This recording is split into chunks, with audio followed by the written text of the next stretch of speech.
Hey, welcome to our afternoon session here. High noon and time for GoFor Lunch. Hello, Bob. Glad to see you here. So this is GoFor Lunch number 97, and we're going to talk about a couple of things. One of them is the iMac 27-inch M1 question mark. So we're going to talk about the peak performance event that Apple held last week and the new products. I'm Roger Harmon, your host with GoFor Technology, where we make your technology work for you. So let's jump in here and wish you a belated Happy Pie Day. This exact pie has plums inside of it and was made yesterday by our producer Alexis. This is also the Ides of March for those of you that are into that sort of thing. So the overview of what happened last week at the Apple event on March the 8th was they announced that they were going to start carrying Friday Night Baseball, that the iPhone 13 would have a new green color, and the iPhone 13 Pro would have a different green color called Alpine. The iPhone SE third generation was introduced, along with the iPad Air with the M1 chip. And then they talked a lot about their new chips, the M1 Ultra with Ultra Fusion. Then there was that new computer that kind of surprised a lot of people, called the Mac Studio, and the Studio Display, which is a lower priced Apple monitor. So let's jump into the iPhone SE. So it features an A15 Bionic chip, which is 1.2 times faster than the chip that was in the former iPhone SE. It has a better battery optimization probably, and it gets you 2 more hours of video playback. It does have 5G if you pay the extra $150 for the cellular model, so you can take it anywhere, and if the 5G is available, then you can take advantage of that higher speed. Then the computational photography area, they've got Smart HDR4, which fine-tunes your faces and your landscapes, makes everything come out better with nicer looking highs or light areas and dark areas, as well as you can save the settings you like in the tone and warmth, so you can stylize your photos the way you like them. And it has the toughest glass in a smartphone, both on the front and on the back. And for those of you that like the Touch ID, they kept it in the iPhone SE. So Touch ID lives for another year. And it comes in these 3 colors: Product Red, Starlight, and Midnight. And the 4th one is just showing the front. So 3 colors if you want to take advantage of those choices. So let's talk about the iPad Air 5th generation. It comes with the new M1 Apple Silicon chip, so it's much higher performance. It has a 10.9 Liquid Retina display. It comes with the new standard of Wi-Fi 6, which gives you better Wi-Fi performance. It has 12 megapixel ultra-wide cameras on the front and the back. It has a USB-C connector instead of a Lightning connector, which means you can connect different peripherals to it, like you could even connect a monitor to it if you wanted to. And it has what Apple considers all-day battery life. And it comes in 5 colors that you can see here.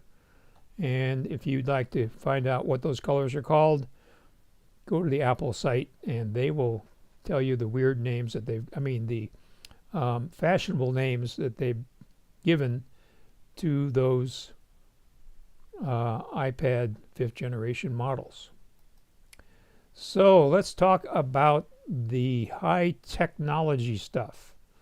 So here you can see from left to right, this is the M1, the first Apple Silicon chip. These are integrated. They're called system on a chip, SoC. Then they brought out the M1 Pro, then the M1 Max, and then using some very clever engineering, they fused them together to M1 Max chips to make the M1 Ultra. And it has 114 billion transistors in it, which boggles my brain. So it gives the best performance of any desktop computer on the market, Apple or otherwise. So here is the Mac Studio computer. It is basically like a Mac Mini, 7.7 inches wide, 3.37 inches tall. And if you see the inside view, more than half of the top here inside is taken up with fans to keep it cool. You can see there's two USB-C ports on the front and a convenient slot here for your memory card from your big boy and girl cameras. Then on the back, we have lots of I/O, which means input and output. So you can see the Thunderbolt symbol, meaning that these are USB-C Thunderbolt ports, Thunderbolt 4 ports. Here we have an Ethernet connection, power, two USB-A, so the classic USB-A ports, which is very nice of Apple to include, an HDMI port for connecting to your monitor, and an audio in and out port, and the power switch. So you can see here they've got grills on the bottom and grills on the back, so the air can circulate over the circuit board, which is right behind all the connections here. So we're not going to talk a lot about the Mac Studio because of these little details here. The M1 Max chip version starts at $2,000, and the M1 Ultra version starts at $4,000. So as I mentioned, it is the fastest desktop computer on the market today. But I'm guessing that most, if not all of you, are not going to be paying for all this performance. So what are you going to do for a monitor? Well, here's the new Apple Studio display. It's a 27-inch 5K Retina display with a built-in 12 megapixel ultra-wide camera for those Zoom meetings. It has a feature called Center Stage. So the way Center Stage works is if you're in the frame and two other people come in or one other person comes in, then it zooms out to include everybody. And then if they go away, then it zooms in to just frame you. So that's a nice feature. Again, something probably most of us won't be using. It would be great for if you're teaching some kind of physical fitness, yoga, where the instructor is moving around and it follows the instructor around as they demonstrate their exercises. It also has a very nice sound system with 6 speakers, including 2 woofers, and it has spatial audio, which basically spatial audio means that as you move your head, the perspective of the audio changes as if you were in a live situation. And on the back of the Studio display are 3 USB-C ports, so it kind of gives you a built-in USB-C dock. And then there's a Thunderbolt port, which is how you connect it to the computer.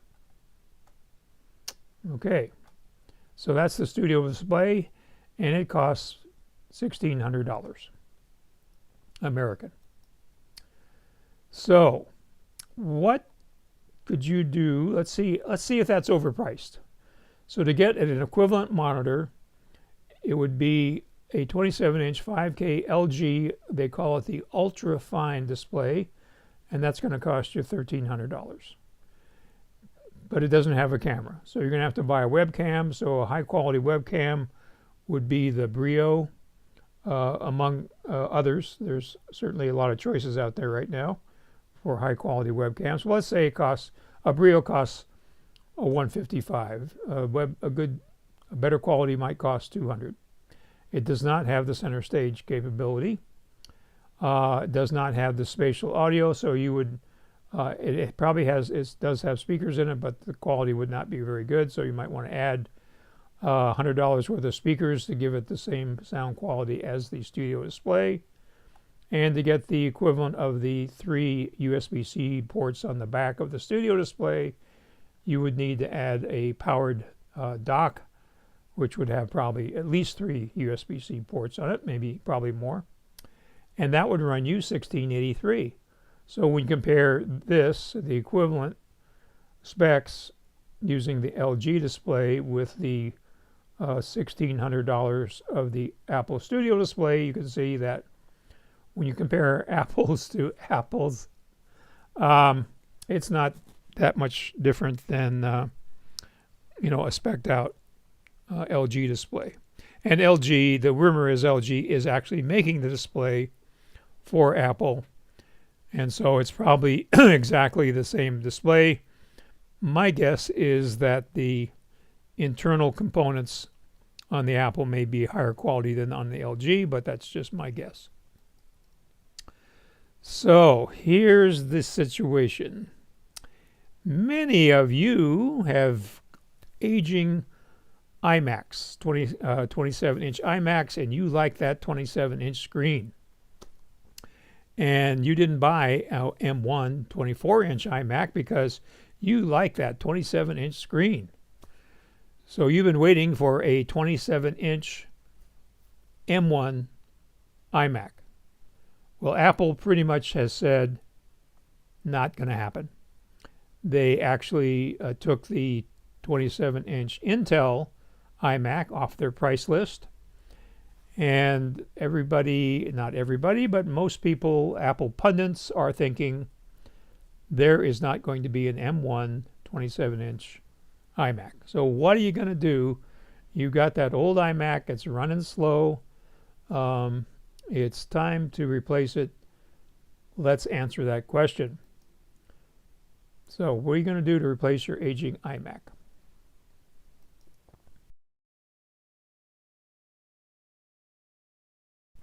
Excuse me. So you would buy an M1 Mac Mini. I would recommend 16 megabytes of RAM to do a little future proofing because you can't upgrade these computers later anymore. And a 1 terabyte solid state drive, and that was going to run you $1,299. Then you can add an LG 27UN850 4K monitor, so it's not 5K like the Apple Studio display, it's 4K. But for most of us with older eyes, you probably won't tell the difference there. That's going to run you $447. And then you're going to get that powered dock with at least 3 USB-C ports on it for $129 or so. And that's going to cost you a total of $1,875. So if you compare that to a refurbished Intel 27-inch iMac, which does have a 5K monitor, it's $2,739.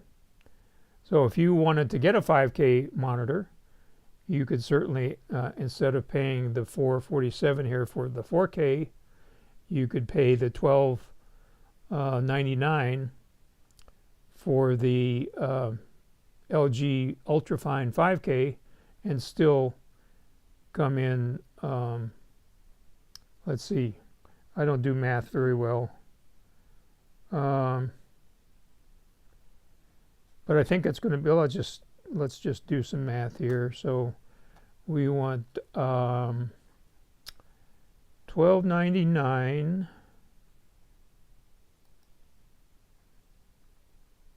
So $1,299 plus, well, is $12.99. So the monitor and the Mac Mini and the monitor are the same price. So that comes up to $25.98, and you add the dock for $129, and that comes up to $27.27. So if you really want a 5K monitor, it would be about the same price as an Intel 27-inch iMac. And again, I don't recommend anybody buy Intel at this point in time because Apple is almost completely moved away from Intel, and the performance on the M1 chips is much better. So that's my recommendation if you need to replace your aging 27-inch iMac. So, questions. And while we're waiting for questions, don't forget, please forward the GoFor Gazette, which usually comes out at 7 o'clock every Monday morning, to your friends that use the Apple products. And a little update here. So a couple weeks ago, I told you that I was using the T-Mobile Home Internet, which is a tower device, which looks like I didn't switch back to my keynote when I was telling you about replacing your iMac. So let me finish this and I'll go back over that. So you can see my speed test that I ran this morning. 243 megabits per second down, 26 megabits up. So this is equivalent to what I'm getting from, actually this is faster than what I'm getting from Cox. And this is twice as fast as what I'm getting from Cox.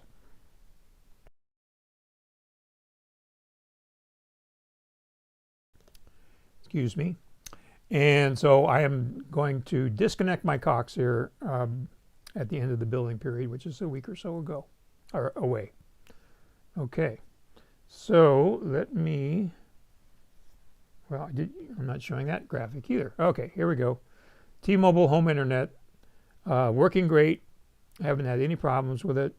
The speed has been pretty consistent. It does vary a little bit depending on time of day, but it is working fine for me. So let me do this and just run back over my last point. So let's see here.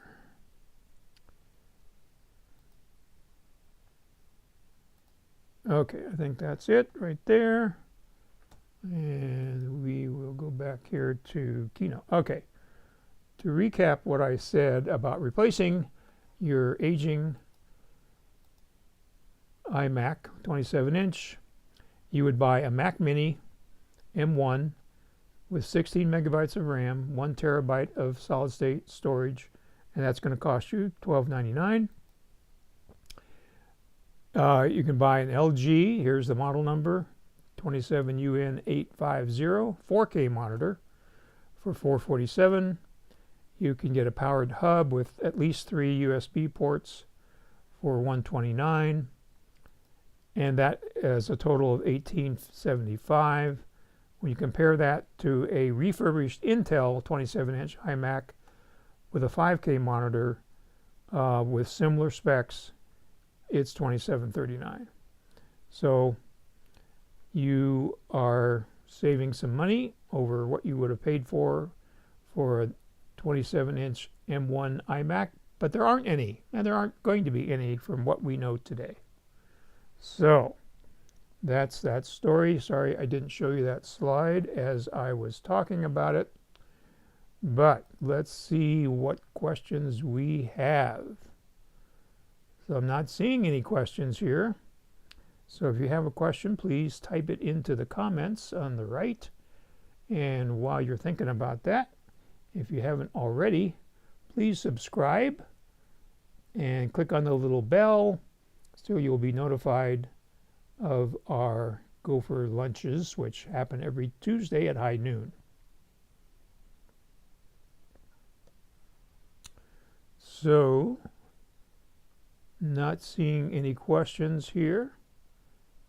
And of course, if you have questions after you see this, my contact information is coming up here. So thanks for coming by.